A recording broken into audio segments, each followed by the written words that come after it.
Hi friends, ఈ video వచ్చేసరికి మేము ఏం చేస్తున్నామని చూస్తున్నారా? తార్బన్ పట్టుకుని పైనుంచి ఏం పడుతున్నాయని చూస్తున్నారా? ఏం పడట్లేదండి, నేరేడు పళ్ళు పడుతున్నాయి. మేము రెంట్కున్న అపార్ట్మెంట్ ఎదురుగా నేరేడు పండు చెట్టు ఉంది. సో ఫ్రీగా వస్తున్నాయి కాబట్టి యూటిలైజ్ చేసుకోవాలి. ఆ చెట్టు ఇట్లా దులుపుతున్నారు. ఈరోజు సండే కదా అని పైనుంచి ఇట్లా అక్షంతల్లాగా నేరేడు పళ్ళు పడుతూనే ఉంటున్నాయి. అక్షయ పాత్రలాగా దులుపుతుంటే వస్తూనే ఉంటున్నాయి. చూడండి, ఈ పైనుంచి పడుతున్నప్పుడు షార్ట్లు మన మీద కూడా పడుతున్నాయి. కానీ ఈ చెట్టు ఎప్పటి నుంచో ఉందంట. ఈ చెట్టు నుంచి వచ్చే పళ్ళు అయితే ఎంత బాగుంది, టేస్ట్ అంటే అంత బాగున్నాయి. ఎందుకంటే నేచురల్ కాబట్టి.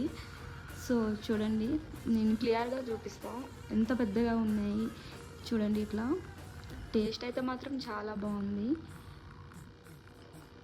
మేబీ చెట్లు పెంచడం వల్ల ఇదొక యూజ్ అనుకుంటా. ఓకే ఫ్రెండ్స్, నా ఛానల్ మీకు నచ్చితే నా ఛానల్ని లైక్ చేయండి, షేర్ చేయండి, కొంచెం సబ్స్క్రైబ్ చేసుకోవచ్చు కదండి.